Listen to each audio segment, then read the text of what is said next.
Hoy vamos a predicar sobre el camino de Maús, o los discípulos de Maús.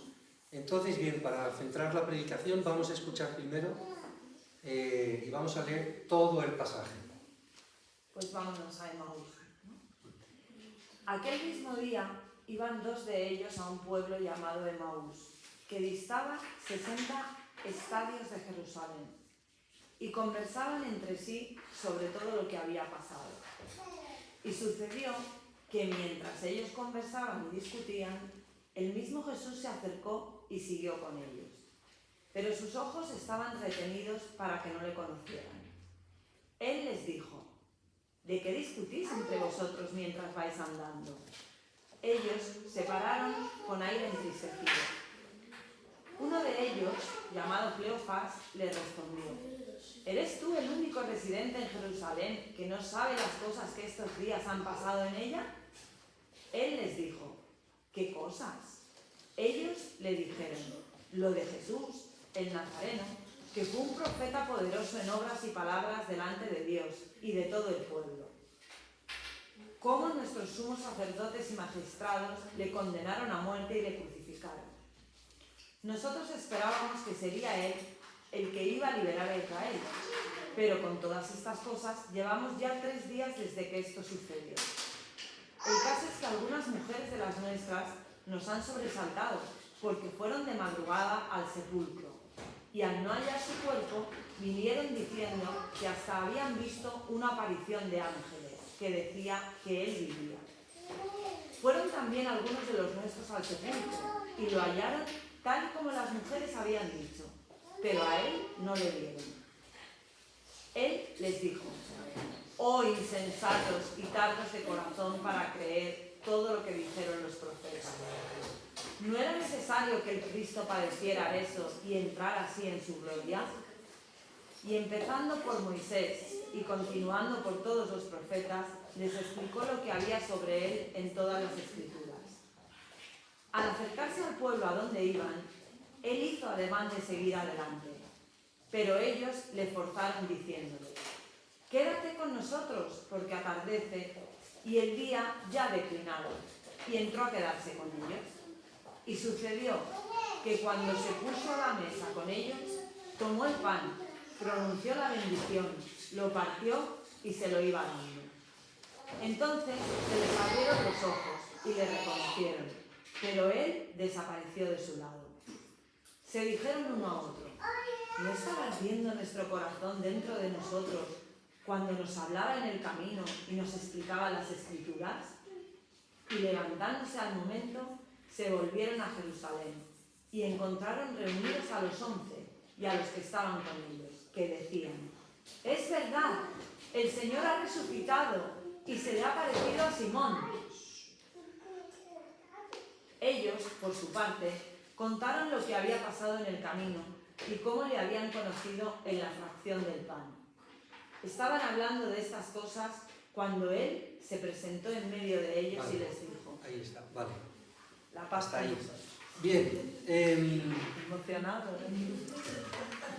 Es que claro, en realidad todo tiene un hilo continuo y siempre que paras, sobre todo todos los acontecimientos que vienen después de la resurrección, ¿no?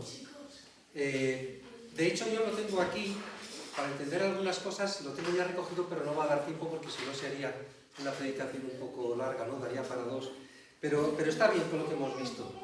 Entonces, bien, vamos a pasar al primer versículo y vamos a ir desgranando en cada versículo qué es lo que va apareciendo. Bien, dice: en el camino de Maús, he aquí que dos de ellos, ¿quiénes eran estos dos? Bueno, no era ninguno de los 11 apóstoles, ¿vale? Pero sabéis que en la comunidad que seguía a Jesús no estaban solamente los 12 apóstoles, había muchos más discípulos y también muchas mujeres, ¿verdad?, que le seguían y de las cuales de algunas de ellas da los nombres, ¿no? Entonces, dice que dos de ellos iban el mismo día.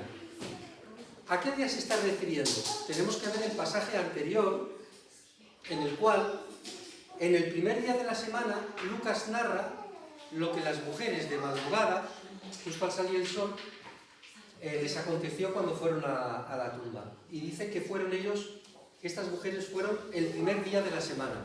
Dice, el mismo día, es decir, el primer día de la semana para los judíos era, ¿cuál es para nosotros el primer día?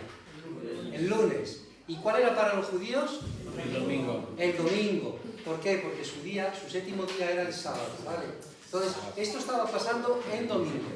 Pues el mismo domingo de madrugada en que las mujeres fueron a la tumba,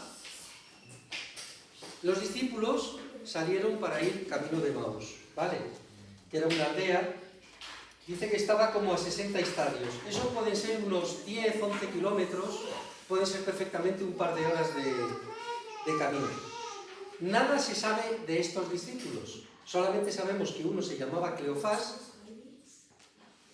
y Marcos da un detalle interesante porque dice que Jesús, lo cuenta así muy de pasada, que Jesús se apareció a dos de ellos que iban al campo. Entonces, se ve que este campo tenía que estar en la aldea de Emaús. Posiblemente ellos fueran de allí. Estamos hablando ya de especulaciones. Y posiblemente alguna responsabilidad vinculada a ese campo les llevara a tener que salir, aunque todo estaba, digamos, que recién acontecido lo que había pasado, pero posiblemente se puede deducir que por cuestiones de esa hacienda pues tuvieran que ir allí a arreglar algún tipo de asunto, ¿no? Quizá tenían animales o quizá tenían que... y entonces esto les obliga a ir. Algunos dicen que si quizá fuera un matrimonio, podían ser hermanos, podían ser gente cercana, porque estaban vinculados a esa finca. Pero el caso es que ellos cogen y por la mañana se van a Emaús. Es para poner todo esto en contexto, dice. E iban hablando entre sí de todas aquellas cosas que habían acontecido.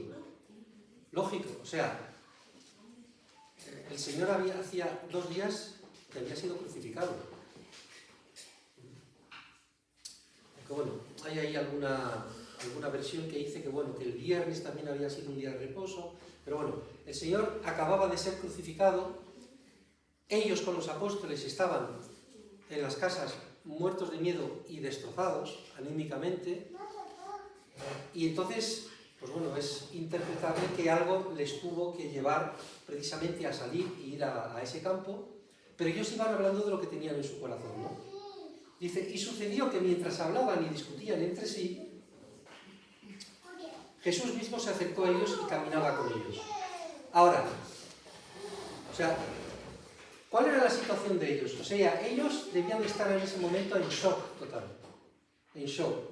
Es decir, ¿cómo era posible que Jesús, a quien ellos habían visto hacer toda clase de prodigios, al que apenas unos días antes la ciudad de Jerusalén recibió como si fuera el Mesías, cumpliendo profecías bíblicas del Mesías que llega a Jerusalén, cuando el reino ya de Israel, la redención de Israel, la estaban tocando, y de repente ese Mesías muere como un hombre más? O sea, ¿cómo era posible que pudiera morir de una manera un hombre que había hecho grandes cosas y que era un gran enviado de Dios, ¿no?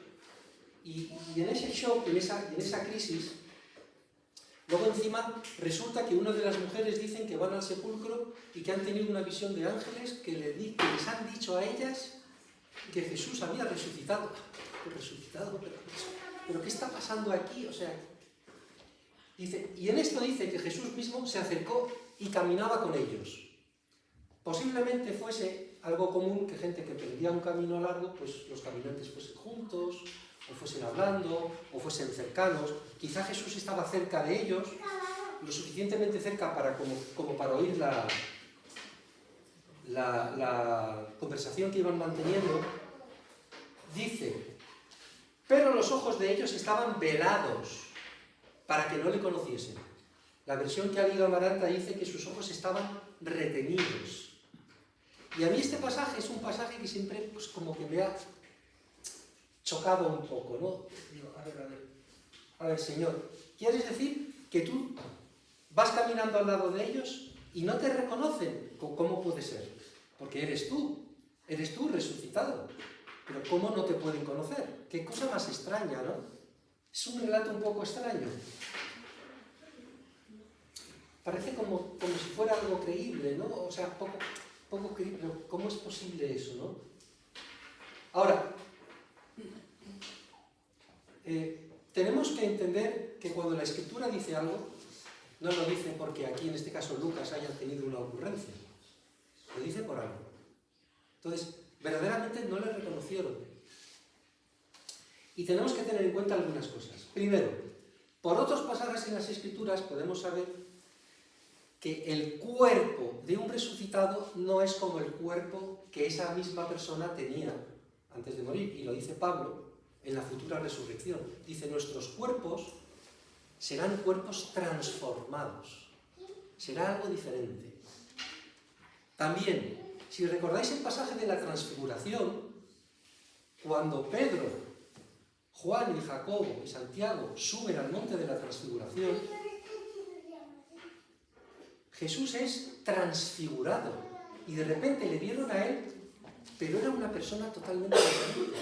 Entonces, algo pasa cuando el cuerpo está glorificado, es decir, primero hay un cambio de apariencia, eso es evidente, y el cuerpo de Jesús ya era un cuerpo glorificado, ¿vale? Después, Marcos, que solamente le dedica 2 versículos al pasaje de los discípulos de Maús, aunque Mateo y Juan ni lo mencionan, Marcos dice, vamos a leer Marcos 16:12, que dice una cosa interesante. Pero después se apareció en otra forma a 2 de ellos que iban caminando, yendo al campo. Yendo al campo. En otra forma. ¡Wow! O sea, que eras tú, pero tenías otra apariencia. ¿Y qué es lo que le pasó también a María Magdalena? Podemos leer Juan 20, del 11 al 17. María se había quedado fuera llorando junto al sepulcro, sin cesar de llorar. Se asomó al interior del sepulcro y vio 2 ángeles vestidos de blanco, sentados en el lugar donde había estado el cuerpo de Jesús, uno a la cabecera y el otro a los pies. Los ángeles le preguntaron, mujer, ¿por qué lloras? Ella contestó, porque se han llevado a mi Señor y no sé dónde lo han puesto. Volvió entonces la vista atrás y vio a Jesús que estaba allí, pero no lo reconoció. Jesús le preguntó, mujer, ¿por qué lloras? ¿A quién estás buscando? Ella, creyendo que era el jardinero, le contestó, Señor, si te lo has llevado tú, dime dónde lo has puesto y yo mismo iré a recogerlo. Vale. A María le pasó lo mismo. María le ve, habla con él, pero no le reconoce. Hasta que Jesús le dice algo o hace algo y de repente sus ojos son como... Entonces, es algo milagroso. Pero luego vamos a entender por qué Jesús permitió esto y lo hizo así. Bueno, si luego vemos cuando se aparece a los apóstoles, tampoco se lo creían, ¿eh? O sea, que no pensemos que esto es una cosa anecdótica. No, a mí no me había pasado. Esto es por algo, ¿no? Por eso lo recoge Lucas. Y el caso es que de repente Jesús va caminando con ellos, pero no saben que es Jesús. Y entonces, yo ahí dejo la pregunta y luego seguiremos con ella. ¿Por qué Jesús se les aparece en otra forma para que no lo reconocieran? Porque si Jesús hubiera querido, desde el primer momento habrían sabido que era Jesús. ¿Por qué hace eso? Seguimos. Al pasaje bíblico siempre hay que hacerle preguntas. No tengáis miedo de hacerle preguntas al pasaje y pedirle al Señor que os ayude a entender. ¿Vale? Y le dijo, ¿qué pláticas son estas que tenéis entre vosotros mientras camináis? ¿Y por qué estáis tristes? Evidentemente se notaba que estaban tristes. No era una conversación normal. Ahora, esta pregunta de por qué estáis tristes no quiere decir que Jesús no supiera por qué estaban tristes. Era una estrategia de interacción con ellos. Y como veis, es Jesús el que toma la iniciativa. Y era evidente la tristeza de los discípulos, ¿no? Respondiendo uno de ellos, que se llamaba Cleofás, le dijo, ¿cómo que no lo sabes? O sea, ¿eres tú el único en Jerusalén? ¿El único forastero en Jerusalén que no ha sabido las cosas que en ella han acontecido en estos días?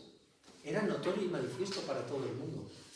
porque Jerusalén en ese momento, en el tiempo de la Pascua, creo recordar que podía llegar incluso 1 millón de personas de fuera.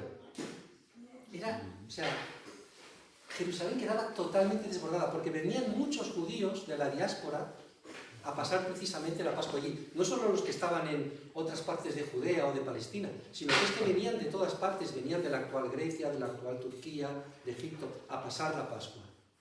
Dice, pero vamos a ver, ¿eres tú el único que no se ha enterado de lo que ha pasado? Efectivamente, esta es una pregunta retórica de Jesús, ¿cómo Jesús no lo iba a saber?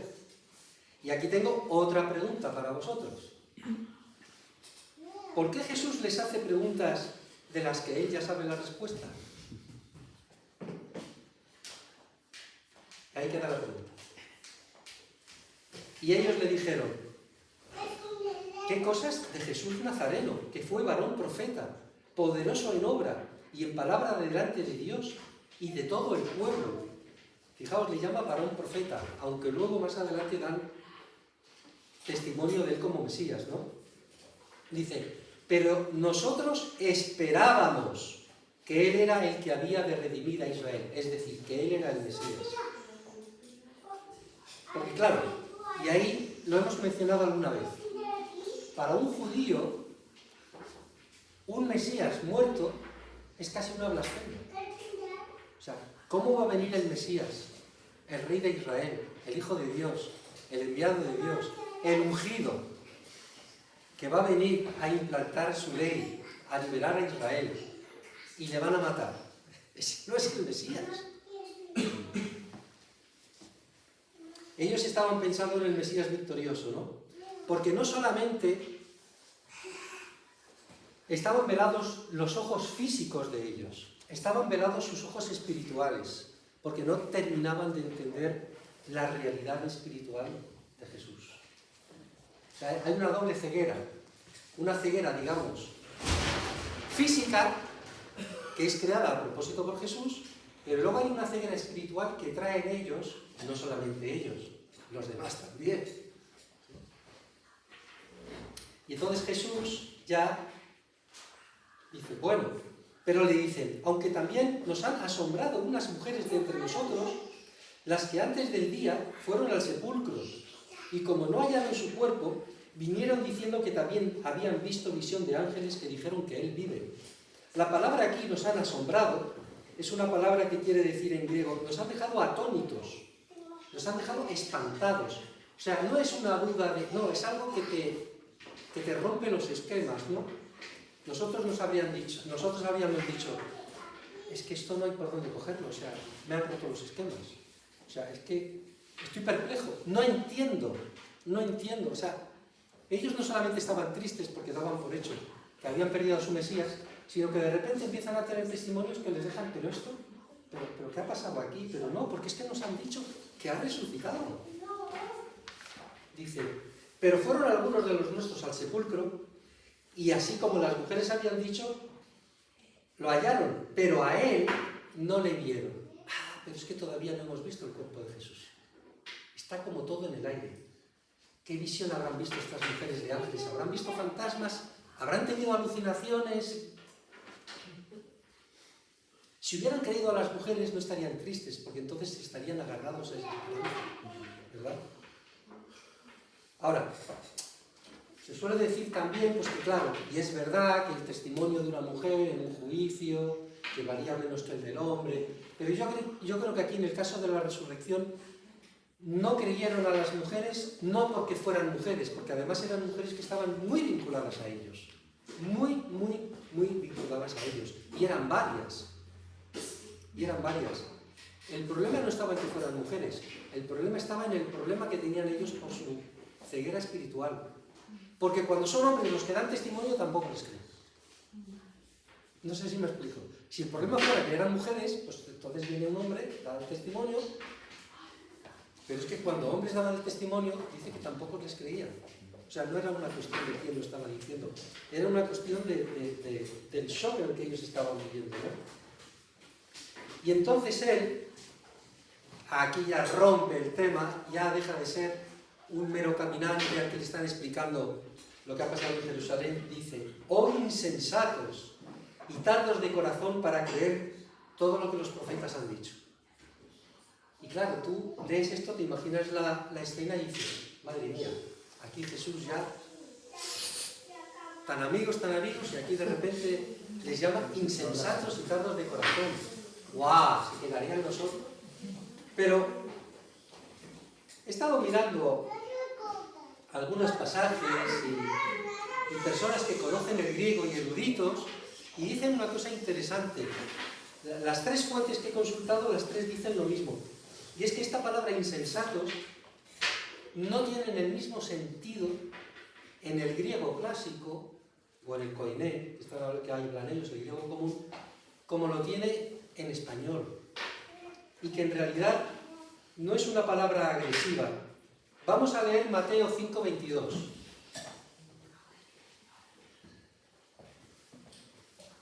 Pero yo digo, aun si te enojas con alguien, quedarás sujeto a juicio.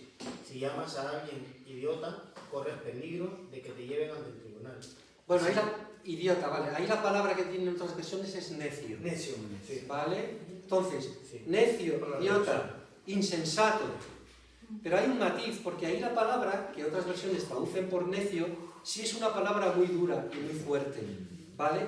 Pero esta otra, que aparece en el griego de insensatos, dicen que no es una voz de desprecio, sino que es incluso una palabra, es como cuando alguien le da una reprimenda, como si le das una reprimenda a tu hijo, o le das una reprimenda a alguien con quien tienes mucha confianza. No es una palabra tan fuerte, pero les está diciendo, incluso hay un autor que dice, incluso en castellano lo podríamos haber traducido como tontitos, ¿no? Como decir, ay, pero no sé qué otra palabra utilizaríamos, ¿no? Pero tontorrón, o sea, decir, abre los ojos, espabila, que tienes, ¿no? ¿Cómo diríamos? En España diríamos, espabila, que tienes una torrija encima que no te aclaras, o algo así, ¿no? O sea, y es un matiz que es curioso, porque yo siempre que lo había leído y no había ido a los comentarios en griego, pues parecía que era una palabra, y verdaderamente les está confrontando, ¿no? Pero no de una manera tan dura como ese pasaje que hemos leído, y no de una manera tan dura como en español nos parece, ¿no? Pero les está confrontando, ¿no? Y ahora, no caigamos en un error común que a veces tenemos cuando comentamos estas cosas, ¿no? Que leemos, y es que pensar que ellos eran unos pobres cegatos, incrédulos, que qué duros de corazón. ¿Qué paciencia tenía que tener el Señor con los apóstoles? ¿Qué paciencia tenía que tener con los discípulos? A ver. Ellos tenían el testimonio de los profetas. Ellos habían tenido el testimonio del propio Jesús. Y habían tenido el testimonio de las mujeres. Y no lo terminaban de tener. Pero es que nosotros además tenemos el testimonio de los apóstoles que no habían creído y también seguimos siendo duros de corazón. Entonces, no veamos esta escena como lo de algo que le pasó a dos que... Tenemos que leer esta escena como si nosotros fuéramos una de las personas que vamos caminando en el camino. Así es como tenemos que verlo. No eran los discípulos de Emaús. Era yo el que estaba ahí de pie caminando, lamentándome con un hermano de lo que había pasado. Era yo. Yo a veces he dicho, bueno, ¿y si Jesús se me apareciera, qué me diría? Pero bueno, supongo que me diría algunas cosas. No sé qué me diría, pero una cosa la tengo clara. Hombre de poca fe. Yo creo que si Jesús se me apareciera, lo digo en serio, yo digo, bueno, hay cosas que no sé las que me diría. Posiblemente luego intentara animarme, pero creo que me diría que soy un hombre de poca fe, ¿no? Duro para creer a Dios, ¿no? Y ahí va la pregunta. Vamos a parar 30 segundos para meditar en esta pregunta. Si a ti ahora se te apareciera Jesús en tu camino de Emaús, ¿qué te diría Jesús? Vamos a parar unos segundos y vamos a meditar cada uno de nosotros ¿Qué pensamos que nos diría Jesús a nosotros? Señor, háblanos, Señor, háblanos.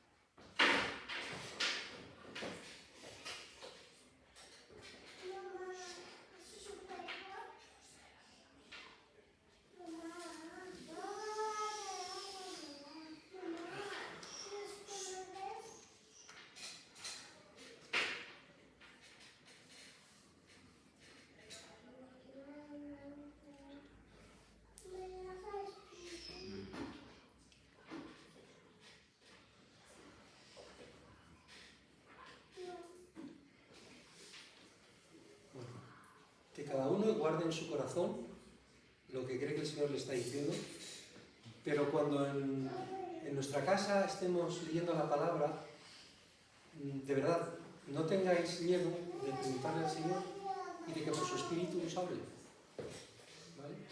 Y que nos hable, ¿no? Porque la palabra es viva y es eficaz, ¿no? Dice, ¡ay! Tardos de corazón para creer todo lo que los profetas han dicho. ¿No era necesario que el Cristo padeciera estas cosas y que entrara en su gloria? Y comenzando desde Moisés, es decir, desde los primeros libros de la Biblia, y siguiendo por todos los profetas, les declaraba en todas las Escrituras lo que de él decían. El maestro de maestros dándoles una lección bíblica. ¡Wow! ¡Qué privilegio! ¡Qué privilegio! Incluso a veces a algunos, para justificar que tampoco hace falta estudiar tanto las Escrituras y leer tanto las Escrituras y que si el seminario y total, al fin y al cabo los apóstoles, ¿fueron a algún seminario los apóstoles y los discípulos? No, ¿verdad? ¿Estaban estudiados ahí sentados en un pupitre? No, ¿verdad? Y fíjate cómo cambiaron el mundo. O sea que no hace falta tanto estudiar y tanto. Pero eso es mentira. ¿Por qué? Porque ellos estuvieron en el mejor seminario del mundo. Era el Señor. Estuvieron 3 años, 24 horas al día. 3 años. 3 años, 24 horas al día. Y esta es una de las veces en las que Jesús se remite a las Escrituras. Y desde luego que les dio una lección magistral. No era la primera, ni iba a ser la última. Si el propio Cristo, y esto es muy importante, si el propio Jesús resucitado utiliza las Escrituras para dar fe de sí mismo, ¿cómo podremos nosotros ignorar un tesoro tan grande? Porque Jesús podía perfectamente no haber acudido a las Escrituras. En ese momento se les revela, se le caen las escamas de los ojos, ven que es Él, y Él podía haber dicho, porque yo vencí a la muerte, porque se ha cumplido lo que yo dije, porque... Y Jesús va al testimonio de las Escrituras para defender lo que le ha pasado. Cuidado con esto. Cuidado con esto. No podemos separar las Escrituras de Jesús. No podemos separar las Escrituras de Jesús. Un cristianismo en el que las Escrituras son una cosa secundaria no puede ser un cristianismo que agrade a Dios. No puede ser un cristianismo que agrade a Dios. El propio Jesús, cuando Él está por encima de las Escrituras, porque todas apuntan a Él y todas hablan de Él, pero el propio Jesús honra las Escrituras y honra a los profetas que profetizaron sobre Él. Es como cuando Jesús, al iniciar su ministerio, se presenta a Juan el Bautista y de repente Juan el Bautista recibe la revelación de que Él es el Mesías. Y le dice, Jesús va para que Juan el Bautista le bautice. Y Juan el Bautista dice, ¿yo te voy a bautizar a ti? Si yo no soy digno de desatar el calzado de sus sandalias, ¿no? Yo te voy a bautizar a ti. Pero Jesús le dice, es necesario que cumplamos toda justicia. Jesús respetaba la ley, Jesús respetaba el plan de Dios, Jesús respeta su propia palabra y respeta el ministerio desde Moisés, pasando por los profetas. Jesús lo respeta. Y aquí lo pone en valor. Y llegaron a la aldea donde iban. Y él hizo como que iba más lejos. ¿Vale? Esto es importante porque así ellos no se sentían obligados a ser hospitalarios con él. Es que de verdad son cada pequeño detalle que hay. Entonces, y era también una manera de ver hasta qué punto ellos tenían celo, ¿no? La verdad es que la hospitalidad, aquella cultura era mucho más hospitalaria que nosotros, ¿no?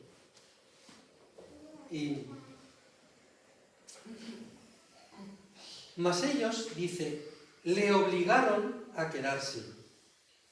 Pero aquí también me he ido al griego, no porque yo sepa griego, pero hay personas eruditos que saben griego y han escrito libros.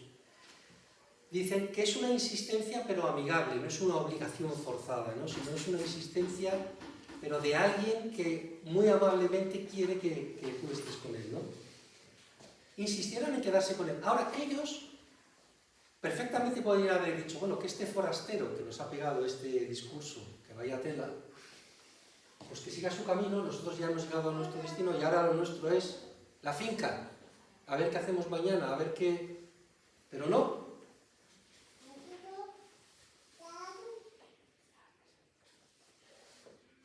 Dijeron, a este no le soltamos. Este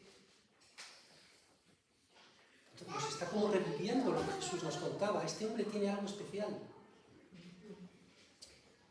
Quédate con nosotros, porque se hace tarde y el día ya ha declinado. Entró pues a quedarse con ellos. Mirad, aquí detrás de esto hay una gran verdad espiritual. Cuando nos agarramos a las cosas de Dios y estamos donde tenemos que estar y hacemos las cosas que tenemos que hacer, estamos permitiendo que Dios se nos revele.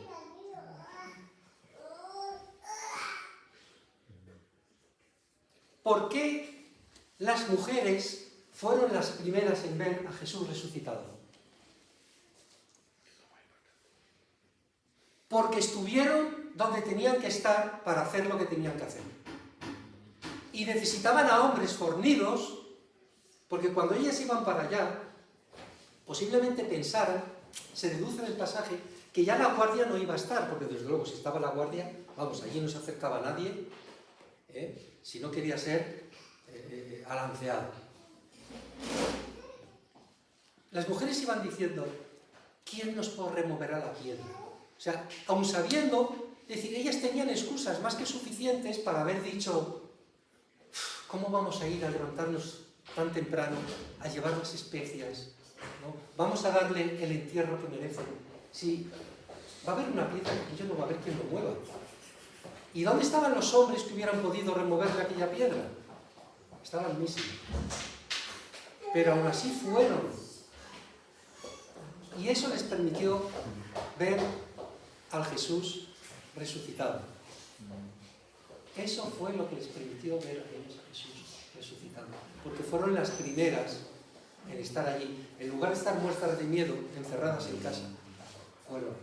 Y aquí, si ellos no hubieran dejado ir, lo que se habrían perdido. Pero no, insistieron. Dice, y aconteció que estando sentado con ellos a la mesa, tomó el pan y lo bendijo, y lo partió y les dio. La hospitalidad no solamente te llevaba a dar de cobijo para cenar, sino también a darle de para dormir, sino también a darle de comer. Y entonces se ve que ya era tarde, ¿no? Porque dice que el día ya se hacía tarde y el día había declinado. Y lo normal es que sea uno de ellos el que coja el pan y se lo ofrezca al invitado. Pero aquí no, el invitado se toma una libertad y es él el que coge el pan y lo reparte. El forastero, el invitado, toma el lugar del anfitrión.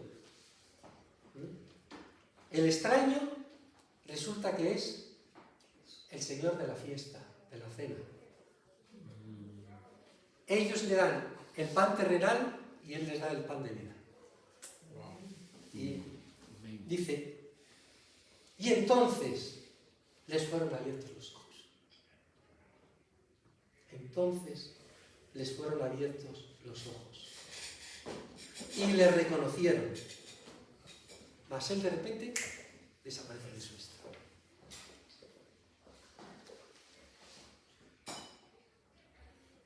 Respuesta a las dos preguntas iniciales. ¿Por qué Jesús se les aparece en otra forma para que no le pudieran reconocer?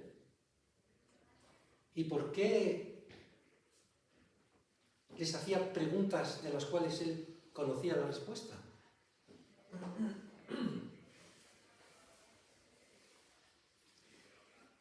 Una norma fundamental para acercarnos a la Escritura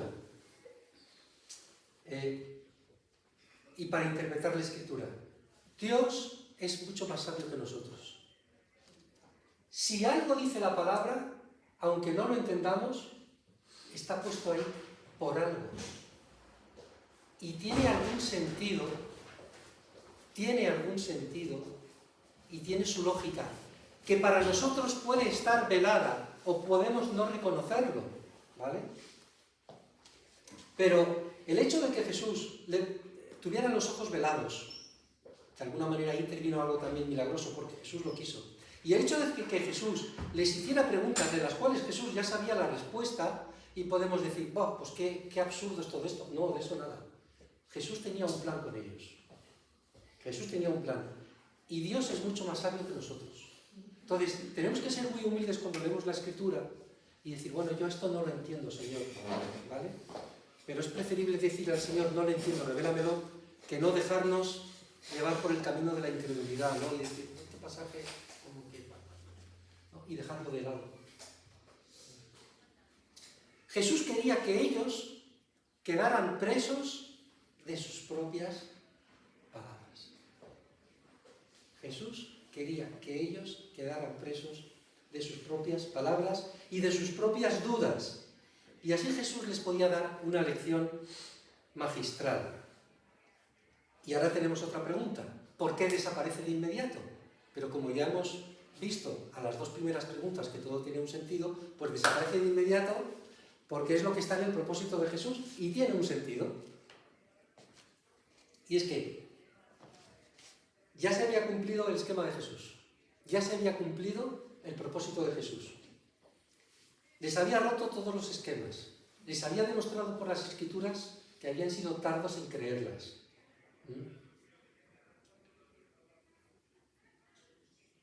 Había ensalzado el testimonio de las Escrituras. Había ensalzado el testimonio de las mujeres. Era una manera de avalar el testimonio de las mujeres. Y era una manera también de avalar el testimonio que él mismo, sobre todo en los últimos tiempos y de camino al último viaje a Jerusalén, donde él les decía, es necesario que el Hijo del Hombre sea crucificado y muera. Y todas estas cosas ya se las habían dicho, pero no habían terminado entrando en la mente y en el corazón de los discípulos. Y les había demostrado que su cuerpo era un cuerpo glorificado, porque de repente había desaparecido. Ellos nunca la habían visto así, de repente, como desaparecer, ¿no? Delante de ellos, ¿no? Por lo menos no hay en las Escrituras, ¿no?, algo que conste así. Pero está el milagro de la barca, ¿no?, cuando de repente él se aparece en el medio del mar, ¿no? Pero era algo, o sea, de repente ven que él empieza a bendecir el pan, empieza a partirlo como lo hacía Jesús, se abren sus ojos, pero sí es el Señor, y de repente desaparece. Y entonces podían entender mejor lo que era un cuerpo glorificado. Es decir, este Jesús ya es diferente al que hemos visto. Ya es un Jesús que se apareció a las mujeres. Perdón, aunque ellos todavía no lo sabían. O sea, el testimonio que tenían de las mujeres es que los ángeles les habían dicho que había resucitado. ¿Vale? Yo creo que lo de María Magdalena pasa después y ellos no lo sabían, ¿no? Que María Magdalena termina viéndole, ¿no? pero no es la primera vez, creo yo, entiendo que es así, no es la primera vez que ella estuvo en la tumba. Dice, y se decían el uno al otro, ¿no ardía nuestro corazón en nosotros mientras nos hablaba en el camino y cuando nos abría las Escrituras? Por eso que cuando ellos vieron que este hombre tan extraño, que de repente no sabe de nada y de repente lo sabe todo, les abre las Escrituras y empieza un fuego a arder dentro de ellos, por eso quisieron decirle, no, por favor, quédate con nosotros, ¿no? Cuando abrimos la palabra de Dios, nuestro corazón ha de arder, y si no arde, tenemos un problema. Si para nosotros la palabra de Dios es algo frío, tenemos algo que mirarnos, hay algo en nosotros que no está funcionando, porque el Espíritu de Dios usa la palabra para revivirnos y lees la palabra y es algo que te llega, que te toca, que te arde por dentro, ¿no? Y entonces, ¿qué hicieron? Se quedaron en el campo y yéndose en la misma hora volvieron a Jerusalén. O sea, se acababan de sentar y pitando otra vez para Jerusalén. Hay que contárselo a los demás, que las mujeres tenían razón, que es verdad que ha resucitado. Así que se fueron otra vez, ya de noche, vuélvete otra vez 10 o 12 kilómetros para atrás, vete a Jerusalén. Dice, y hallaron a los 11 reunidos y a los que estaban con ellos, que decían, ha resucitado el Señor verdaderamente y se ha parecido a Simón. Parece ser que en ese ínterin pues también se había aparecido a Pedro, ¿no? Y ellos contaban las cosas que les habían acontecido en el camino y cómo le habían reconocido al partir el pan. Ahora, leyendo luego otros pasajes y viendo lo que dice Marcos, porque Marcos dice, ellos fueron y lo hicieron saber a los otros. Dice, y ni aun a ellos les creyeron. Hay que combinar los dos pasajes, ¿no? Marcos estaba hablando de la incredulidad y aquí de repente Lucas dice, sí, que verdaderamente ha resucitado, pero por lo que se ve debía haber una pugna allí terrible. Primero de confusión, pero sí, pero no. Y unos dirían, no puede ser, no puede ser. Estos son visiones. Y otros dirían, no, pero es que ya no son solamente las mujeres. Es que también, fíjate, estos dos que vienen corriendo, Cleofás y su compañero, sí, pero no. Se aparece Jesús en ese momento. Que es el pasaje que seguía siguiendo estaba leyendo a Amaranta y que tendríamos también que leer para ver el contexto. Y no se aclaraban, sí, eres tú, pero dudamos, O sea, debió de ser un shock tan impresionante para ellos, lo que vivieron en esos días. Tan impresionante, ¿no? Y bueno, ya para terminar, conclusiones finales, ¿qué podemos sacar de aquí? Bueno, en primer lugar, que nos puede asombrar la incredulidad de los discípulos, pero seamos humildes al leer la Escritura. No nos engañemos, nosotros hubiéramos sido tan incrédulos como ellos. Y cuando nosotros, si somos honestos con nosotros y luego vemos nuestra incredulidad, pues lo único que nos queda es decir, Señor, ten misericordia de nosotros porque nos cuesta muchas veces creer a Dios, ¿no? O obedecerle, ¿no? De hecho, vemos que todos eran incrédulos. Pero ¿quién se llevó la coletilla de incrédulo? Tomás. Ahora ya no dicen los 11 apóstoles incrédulos, no, Tomás el incrédulo, porque justo cuando se aparece Jesús, llegan los de Maús, se aparece Jesús, en ese momento no estaba Tomás. Y entonces, vuelve Tomás, o sea, fijaos, vuelve Tomás, las mujeres por un lado, los de Maús por otro, Pedro por otro, y todos los demás diciendo que sí. No me lo creo. Hasta que no meta su mano en... Pero es igual que los demás. Lo que pasa es que necesito que se le apareciera. Y parece que aquí el único incrédulo era Tomás. Incrédulos somos todos. Nos gusta poner carteles, ¿verdad? Maté un gato y ya me llaman matagatos, ¿no? Pues Tomás el incrédulo, ¿no? Y ya se quedó... No. Tomás no era ni más crédulo ni menos crédulo que los demás. Y nosotros no somos mejores que ellos. Ahora, el camino de Maús es también es una auténtica como metáfora o analogía de lo que es nuestra vida, ¿no? De lo que sucede en nuestro mundo de hoy, porque nosotros también somos caminantes y peregrinos en el camino de la vida, que es nuestro camino de Emaús. Emaús, por lo visto en hebreo, significa aguas calientes. Es decir, debía de haber aguas termales en esa... Si tiene ese nombre, ¿verdad? Aquí en España, siempre que veáis un municipio que diga Caldas, es en catalán, ¿no? Pues eso significa que allí hay aguas termales, son aguas que salen calientes, ¿no? Y hay fuentes en diversos pueblos de España donde el agua sale caliente y allí pues ponen un balneario, ¿no? Entonces, el camino de Emaús en realidad es una metáfora de la vida, donde nosotros vamos caminando, ¿no?